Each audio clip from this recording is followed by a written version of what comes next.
नमस्कार, आप देख रहे हैं हेलो भारत। मैं हूं समीर अवस्थी। यूं तो अंतर्राष्ट्रीय पर्यटन नगरी देश और दुनिया में जाना जाता है। खजुराहो में 21 जनवरी को एक डॉक्यूमेंट्री फिल्म रिलीज होने जा रहा है। विरासत एक पिता की। एक पिता के आदर्शों को लेकर मार्गदर्शन में आगे बढ़ रहे डॉक्टर पाठक, हॉलिस्टिक की ओर चलाने वाले डॉक्टर पाठक जी आज हमारे साथ हैं। इनसे हम चर्चा करेंगे, बात करेंगे कि आखिर इस फिल्म को बनाने का क्या कुछ उद्देश्य रहा है और विश्व विरासत पर्यटन नगरी से एक किस प्रकार का संदेश देना चाह रहे हैं। आइए बात करते हैं। पाठक जी, स्वागत है आपका। धन्यवाद समीर जी। ये जो फिल्म को लेकर आज प्रेस कॉन्फ्रेंस आपके माध्यम से किया गया खजुराहो में, और क्या उद्देश्य है इस फिल्म? समीर जी, सबसे पहली तो ये चीज़ तो ये कि इस डॉक्यूमेंट्री के माध्यम से मुख्य चीज़ तो ये है कि हम अपने पिता की विरासत को सहेजना चाहते हैं। हमारे पिता ने जीवन में या समाज को जो योगदान दिया, चिकित्सा के क्षेत्र में जो योगदान दिया, जो जागरूकता के क्षेत्र में जो योगदान दिया, वो कहीं ना कहीं चिन्हित होना चाहिए। तो पहला प्रयास, मुख्य प्रयास ये है कि जो उन्होंने किया वो कहीं इतिहास या भविष्य के पन्नों से गायब ना हो जाए। तो एक दस्तावेज के रूप में हमने अपने पिता के कर्मों को, उनके उद्देश्यों को सहेजने की कोशिश की है।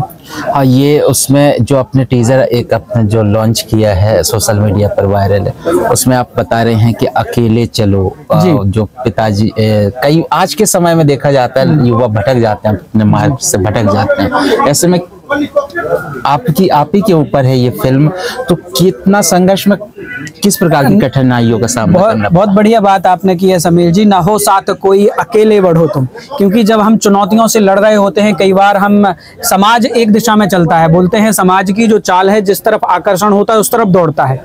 और हमको जब सत्य की बात करनी होती है तो हम समाज के साथ अंधे होकर के नहीं जा सकते। हमें कहीं ना कहीं मजबूती के साथ खड़ा होना होगा। और जब हम मजबूती के साथ खड़े होते हैं तो समाज भीड़ देखता है, आपको अकेला देख करके आपसे दूर जाता है। उस स्थिति में अगर आप मजबूती के साथ खड़े हैं, तभी आप आज नहीं तो कल अपनी बात कह पाने में सक्षम होते हैं, या अपना जो कहना चाहते हैं, बताना चाहते हैं, वो समाज को दे पाने में सक्षम होते हैं। तो पिता हमेशा कहा करते थे, हमारे पापा जी का एक बहुत देखते रहे, वो जागरूक रहे। एक वीडियो भी उनका पड़ा हुआ है हमारा पुराना, कि राघव बचपन से ही जिद्दी है। जिद्दी होने का मतलब ये है कि जो काम ठान लिया तो वो करना है। कई बार होता है, देखो ऐसा नहीं है आग का स्वभाव जलाना है, जलाएगी, लेकिन मैंने तो अनुभव नहीं किया कि आग जलाती है। तो प्रत्येक व्यक्ति जब अनुभव करने के मार्ग पर निकलता है, उसके सामने चुनौतियां होती हैं, समाज उसको रोकता है, टोकता है, लेकिन जब वो अनुभव कर लेता है तभी उसको उस विषय की प्रासंगिकता सिद्ध होती है। ठीक इसी प्रकार से पिताजी जिंदगी भर कहते रहे, हमारे साथ जीवन भर कहते रहे कि तुम्हें चिकित्सा के क्षेत्र में ही काम करना है। तुम्हें जब तक अपने चिकित्सकीय धर्म को नहीं जियोगे, तो चिकित्सा धर्म के साथ तुम अध्यात्म को भी जी लोगे, अपने काव्य को भी जी लोगे, अपने भावों को भी जी लोगे और अपने धर्म को भी जी लोगे। तो मैं कहीं ना कहीं योग अध्यात्म की तरफ ज्यादा डाइवर्ट था, कविता की तरफ ज्यादा डाइवर्ट था, समाज सेवा की तरफ ज्यादा डाइवर्ट था। तो सारी चीजों को एक जगह ला पाना, कहीं ना कहीं पिता के जाने के बाद वो चीजें रियलाइज हुई जब अकेला पड़ा। कोरोना काल में कई विसंगतियां ऐसी सामने घटित हुई, जब मैं एकदम अकेला पड़ गया। कोई भी चीज नहीं, बाहर के हमारे प्रकल्प चलते थे वो भी ठंडे बस्ते में आ गए, पूरा व्यवसाय जगत भी टूट चुका था। तो वहां अकेलापन में, उस अकेलेपन में फिर पिताजी की बातें याद आई। तो जो कर्म हाथ में था वो चिकित्सा ही था। पेशे से डॉक्टर था, लेकिन मैं उस चीज को यूटिलाइज नहीं कर पा रहा था, उस चीज को सहेज नहीं पा रहा था। तो फिर पिता कहीं ना कहीं किसी स्वरूप में आकर के खड़े हुए, उन्होंने फिर पीछे से संभल दिया, खड़ो चलो अकेले बढ़ो। तो बढ़े। आज 1-1.5 साल 2 साल के जो कोरोना काल के बाद का जो पीरियड है, उस पीरियड में एक बहुत अच्छा प्रकल्प सामने आया। जो हमारे चारों तरफ फैले हुए मरीज थे वो सब इकट्ठे हुए और लोगों को आज सेवा दे पा रहे हैं, कम से कम में दे पा रहे हैं। लोगों का एक नजरिया चिकित्सा के क्षेत्र में बड़ा दयनीय है कि डॉक्टर मतलब लूटने वाला, डॉक्टर मतलब बस उसके पास जाओ तो पहले 50,000 की जांचें लिख देगा, 10,000 की जांचें लिख देगा, 5,000 की जांचें लिख देगा। और इधर जितने में जांचें होती हैं हम उतने में इलाज करके बाहर निकल आते हैं।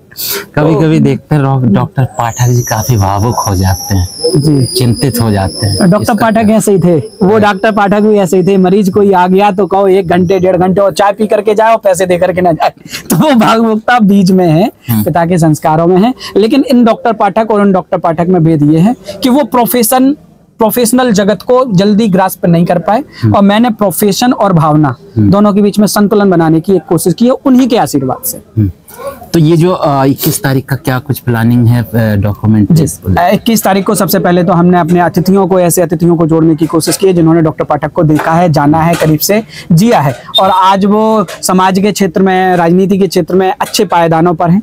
चर्चित हैं, परिचित हैं, तो उन लोगों को बुला करके, क्योंकि वो चिन्हित हैं, चिन्हित व्यक्तित्व हैं और उन्होंने चिन्हित किया है कहीं ना कहीं डॉक्टर कंचदीलाल पाठक को, तो उनकी उपस्थिति में इस प्रोग्राम को कर रहे हैं, रिलीजिंग कर रहे हैं। जैसे हमारे माननीय मुख्य अतिथि महोदय जो हैं डॉक्टर राकेश मिश्र जी, पंडित गणेश प्रसाद मिश्र न्यास के, तो उन्होंने राष्ट्रीय स्वयंसेवक संघ के कई जो हमारे संघ शिक्षा वर्ग के अभ्यास वर्ग होते हैं वो उन्होंने साथ में ज्वाइन किए थे पापा जी के साथ में। अच्छा। और हमारे माननीय शैलेंद्र बरुआ जी कैबिनेट मंत्री हैं, हमारे मध्य प्रदेश पाठ्य पुस्तक निगम के अध्यक्ष हैं, तो उन्होंने भी डॉक्टर पाठक के बारे में, कंचदीलाल जी पाठक के बारे में बड़ी करीबी से जी, हमारे परिवार को करीबी से देखा, जाना, पहचाना, महसूस किया। अरविंद बटेरिया जी तो पापा के देख रेख में ही सामने सामने आगे बढ़े हुए और आज कार्य कर रहे हैं। और जीतू वर्मा जी जो अध्यक्ष हैं, कहीं ना कहीं पिताजी को देख करके ही राजनगर अच्छा, तो सभी लोग मौजूद रहेंगे, सभी लोग मौजूद रहेंगे। सभी लोगों के कहीं ना कहीं सभी लोगों के जीवन में कुछ ना कुछ प्रेरणा के बीज पिताजी के जीवन से गए हैं, तो हम चाहते हैं वो सब साथ में पल्लवित हों और एक अच्छे क्षेत्र के की तरफ हम लोग आगे बढ़े। अच्छा, तो खजुराहो से रिलीज करने का आपने इसका संकल्प लिया हुआ है? देखिए, रिलीजिंग तो अपने क्षेत्र से ही की जानी चाहिए। और देखो, रिलीजिंग तो ऐसा है, हम चाहते तो आराम से यूट्यूब प्लेटफॉर्म पर डाल करके, फेसबुक प्लेटफॉर्म पर डाल करके उसको रिलीज कर सकते थे, लेकिन रिलीजिंग के पीछे मकसद ये कि हमने जब विराज प्रोडक्शन ने इतनी मेहनत की है, वहां पर हम उनके योगदान को दरकिनार नहीं कर सकते। कोई देखो, कोई भी काम हो, उन्होंने मेहनत की है, हमारे सपने को सिनेमा पर उतारा है, तो हम चाहते थे उसका प्रमोशन उसी तरीके से हो, उनका सम्मान उसी तरीके से हो जिस तरीके से एक मूवी का सम्मान होना चाहिए। तो एनवीआर सिनेमा से रिलीज करने के पीछे उद्देश्य विराज प्रोडक्शन और विराज इवेंट्स, जिन्होंने इस पूरी मूवी को निर्माण करने में विराज तिवारी की मेहनत को, हमारे जो इमरान हाशमी, इमरान ताहिर जो इन्होंने उसको सिनेमेटोग्राफी की है, रामानंद गंगेले, इन लोगों के योगदान को भी, बुंदेलखंड की मिट्टी को भी चिन्हित किया जाए। इसलिए कोशिश की है कि सिनेमा से ही इसको रिलीज किया जाए और सिनेमा से ही इसका प्रसारण किया जाए, फिर बाद में सोशल मीडिया प्लेटफॉर्म पर उत्पन्न। बिल्कुल, सोशल मीडिया एक ऐसा ही माध्यम है। आज के समय में देखा जाता है बुंदेलखंड में कई लोग इंस्टाग्राम पे, यूट्यूब पे सिर्फ वीडियो डाल ही रहे हैं, इनको प्लेटफॉर्म नहीं मिल रहा। नहीं, बिल्कुल। हाँ। तो इस उद्देश्य यही है कि इसको प्लेटफॉर्म क्या है, सिनेमा से अच्छा प्लेटफॉर्म क्या हो सकता है। हाँ। तो पहली रिलीजिंग उसकी, पहला जो रिव्यू हो उसका, जो पहला मूवमेंट हो, वो बोलते हैं ना, पहला स्पर्श हो, वो फीलिंग वाला होना चाहिए। तो सिनेमा ही वो फील दे सकता था। तो ठीक है, खर्च होता है, व्यय होता है, तो हम जब चारों तरफ समाज के डिफरेंट एंगल्स पर खर्च करते हैं, तो हमें व्यय से डरना नहीं चाहिए। और अब जबकि पिताजी के आशीर्वाद से हम सक्षम हैं, तो एक छोटी सी कोशिश कर सकते थे, की है। अच्छा, बिल्कुल।